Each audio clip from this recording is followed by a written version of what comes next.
Want to welcome everybody to the PDR Workshop podcast. We have Dave O joining us as always, and we're going to talk about MTE Vegas.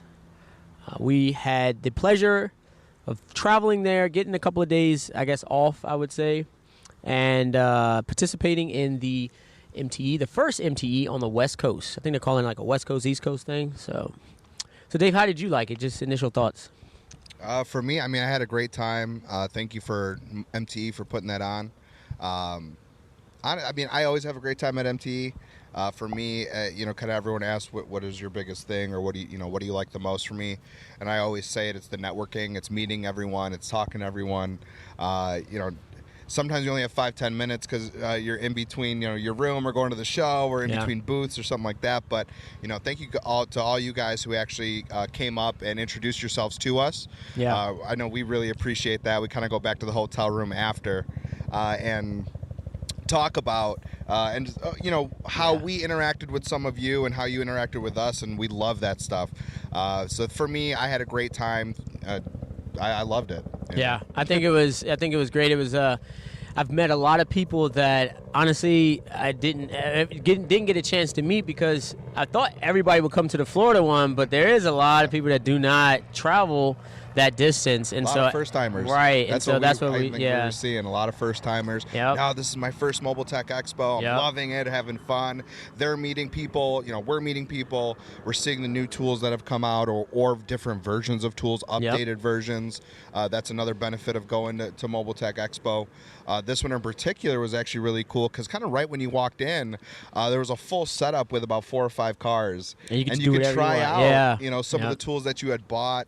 And there were some guys actually demonstrating some of their products there. So that was actually a really cool little spotlight area for PDR, which is really cool. Now, what were your expectations going into this trip? For me, I always have zero. I kind of like going into to it that way. That's kind of the way I look at things. I have zero expectations. Mm-hmm. For me, I just like to bring my personality and just fun to the whole thing.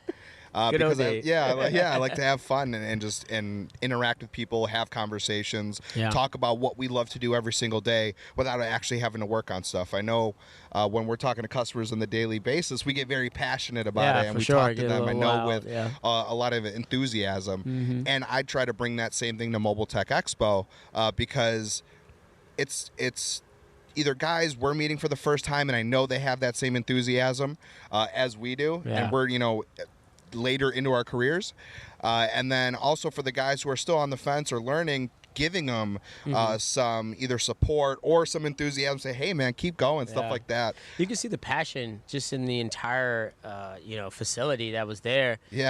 Everybody there was just, even the it was just the ability to actually talk to guys that were actually doing the Dent Olympics. Every time when I go to Florida, it seems like they're distance. And now with Vegas, it was, when Zan was done, I was able to talk to Zan and actually kind of talk to him while he was working, even though, most of the guys have headphones and stuff. But then it just seems a little more personable, at least that, a little more, how should I put it? I think it was a smaller event, but it just seemed like it was more personable. Everybody. To me, this one was, I think, I don't want to say it was mainly PDR focused, but there was a lot of PDR, a lot of dent removal PDR things dominant, going on, from the testing area to the trials to the tools themselves in the booth and the vendors. I think PDR kind of dominated the whole expo, which is awesome. That's what we love to see. And me personally, that's what I love to see as well. But going back to the expectations, that's why I have zero, because I know it was going to be our first one. It was going to be different, and there was going to be a lot of other guys in their first one. So I kind of had zero. I know what to expect from the other MTEs, which was pretty much the same thing that I got with this one, and for me, I was completely fulfilled with the conversations we had, the tools that I looked at, and I know that we came home and we ordered a couple ourselves. So for me, that was like the biggest thing, and the setup, like you said, with the dent trials was personal. That made it even more fun, a little more exciting to kind of really see how some of the guys in other areas or other markets are fixing things. Just other technicians and seeing their methods with the trials, and it being that intimate was you can super see cool. what they're thinking almost because of the tool selection that they're using. You can see it. Now, there was a difference in the Dent Olympics this time around. They had 3 dents instead of just a one single dent. Yeah. And so they had a pretty sharp one in the middle of the door. They had one on the rail, and then they had one on the fender. And what did you think about that? I mean, I've interviewed a few guys. I think it was great. Honestly, it showed how efficient a PDR guy could actually be. So just, a lot of guys train for the Dent Olympics, and rightfully so. But with those 3 dents, you got to know exactly where your tools are. I mean, I was looking at Zan, and he didn't even look in his back pocket. Most of the time when he reached for a tool, he wasn't looking. Yeah. Me, I like to see I would like to consider myself a pretty fast technician with the repairs, as much as I take my time when I'm actually working in them, just thinking methodically. Mm-hmm. It was really cool to see the pace at which some of these guys worked. Some were very, I don't want to say slower pace, but just very in tune with the doors. It seemed like the doors were They were some tough dents this year on the doors. Yeah, for sure. Super deep. You can see them from a mile away, it seemed like. And so to be up close and really see how some of the techs working on these cars work and how they get certain damage up either very quick or slow. What they're using. So, I mean, I really enjoyed watching that for a nice set of time. And it was cool because they had 90 minutes and it was different panels. So you got to not just see what tools they're using for doors.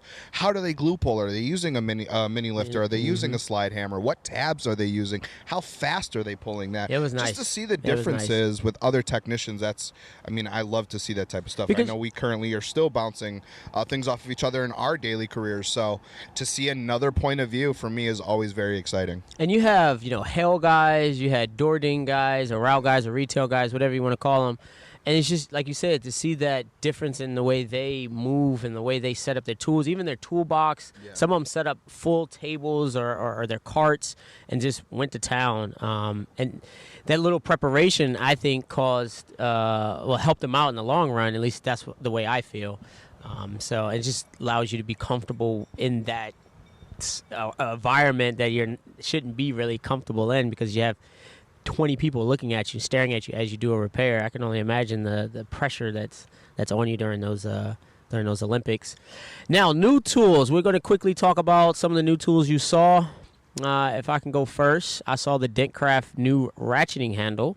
Thought that was pretty slick. Yeah. I got some image, and maybe you're seeing that right now. But yeah, that was a new addition. Dentcraft has some new tabs. This new kind of fender brace. It's kind of hard to explain, but hopefully I'll get one and do a video. And then the ratcheting hammer, I think, was pretty... it the defender? Is that what you're talking about? Yeah, I think it braces the fender. You just strap it, and then you can push on the fender without it kind of bowing out. Okay. Kind of like what you can do when you set up the dent dowel. Yeah. But it seems like it was a little easier. But because it's easier, I don't know if it can do everything that the dent dowel... Obviously, the dent dowel just looks more stable on that fender. But for a quick repair... It seems like the setup time would be like a minute for that little fender brace, I guess they're calling it, edge of fender brace or whatever. But the ratcheting handles were very slick, and Dentcraft is known to be, provide quality tools and be inexpensive at the same time. So it was nice to see that they have a ratcheting hammer out. And I think their warranty, or at least they kind of, I don't think they speak on it, but they'll fix anything that breaks out there, from what I hear. So. Yeah. For me, one of the little accessories that I know probably a lot of you guys either did pick up or are probably going to are the dead center crease tabs from Kiko. Okay, yeah. Kind of a must just after the new dead center tabs that they came out with. Mm-hmm. The crease tabs are going to be a must next to my black plagues that I currently use. They've been changing Kiko's been really the game on focusing tabs, on the glue pulling. Yeah. Not that they haven't always, but I mean they're just, I think, really honing in. Even harder, it seems like, this last year, 2 years, a couple of years. There's a big push and big strides in just what we were able to fix with glue pulling, and Kiko's kind of been at the forefront of that, which has been awesome. And then the second thing that I actually really enjoyed, and I heard a couple guys talking about it, and then actually going over and looking at it, was the fender tool from Ultra Dent. Okay, I didn't see that. It's this big, kind of like the Doodah, but they kind of have their own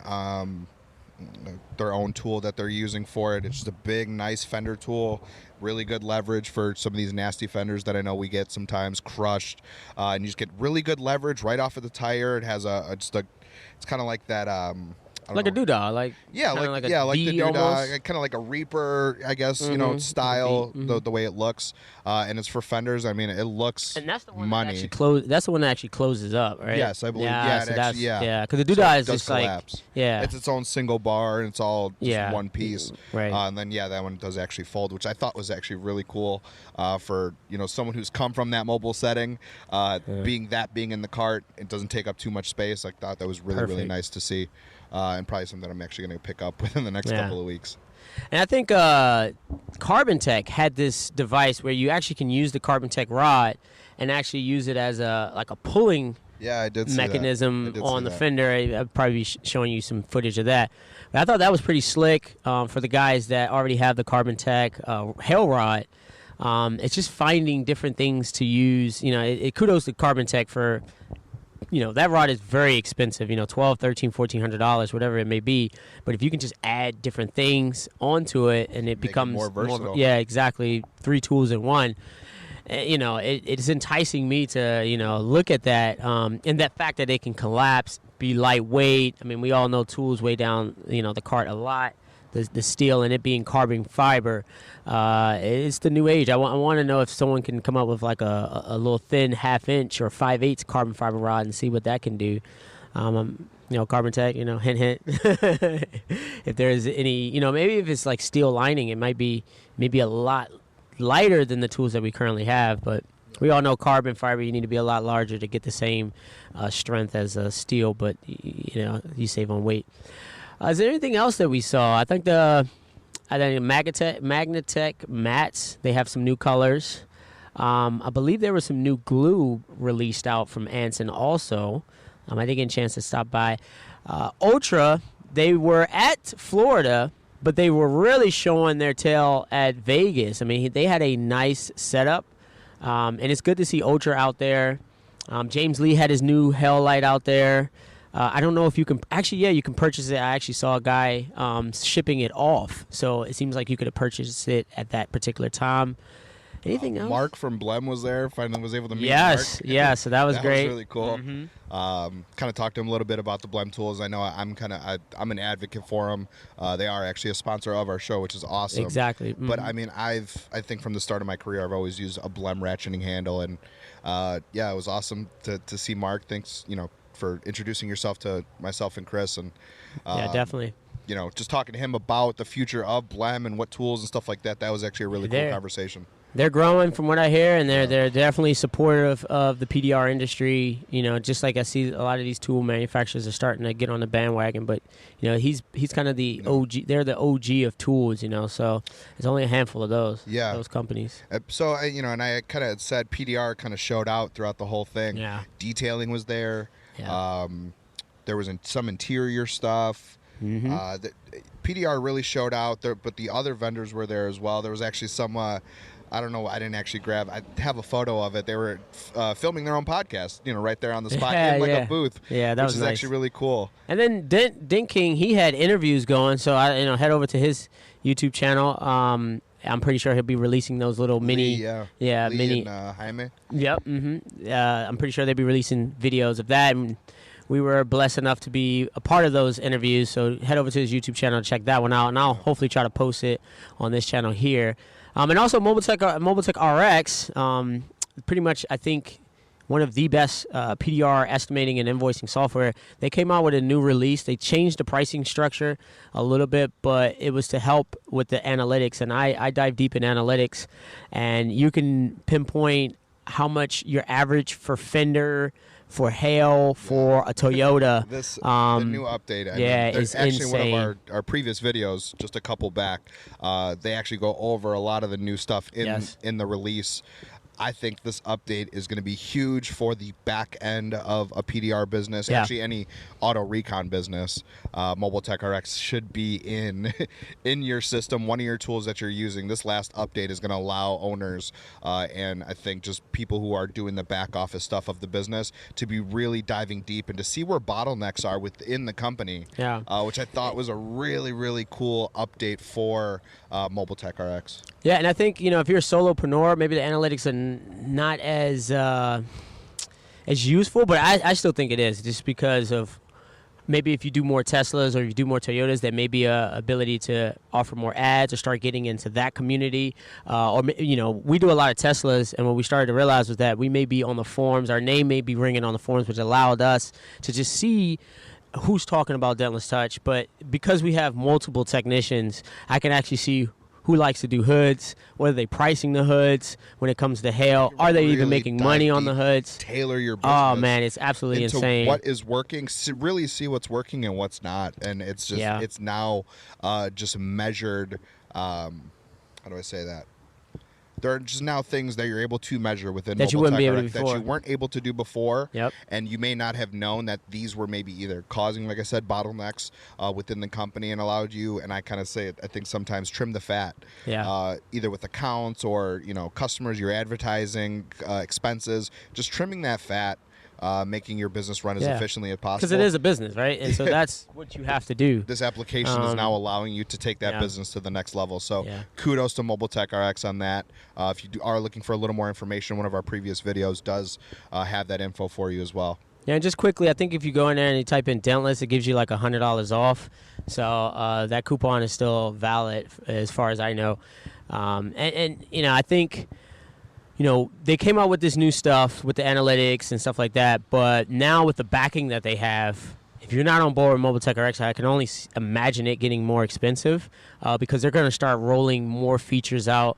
You know, as far as I know, they've hired a ton of programmers now to really start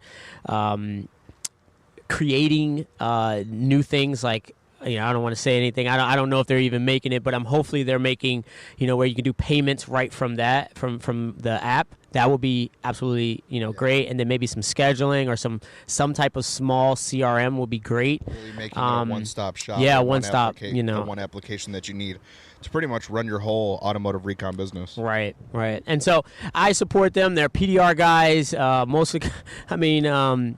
John still pushes hail. I called him a couple of days after MTE, and all I heard was beating in the background. So I said, you still working? He said, yeah, I'm going to go help a buddy. So these guys are in the mix with us, and some of the, not necessarily complaints, but some of the things that we're requesting to update, they already know because they're using the app just as much as we are. So kudos to that whole team and their future and everything that's that's transpired from now and when they started, because you can just see the growth and what they've been able to accomplish. So that's it. I mean, I think that's our MTE recap. Thanks to everybody that's, you know, like I said, approached us, talked to us, took pictures. You know, I did a little selfie collage that I'm putting together, so thanks for everybody that participated in that. Video's still coming out if it isn't already, but yeah, I think we're gonna start doing that West and East Coast MTE. So it'd be twice a year. I agree. Yeah. Yeah, thanks, a lot of fun. Yep. Thanks, guys. Thank you. Peace. Thinking. It's actually pretty good. I want to welcome everybody to the PDR Workshop podcast. Is that it?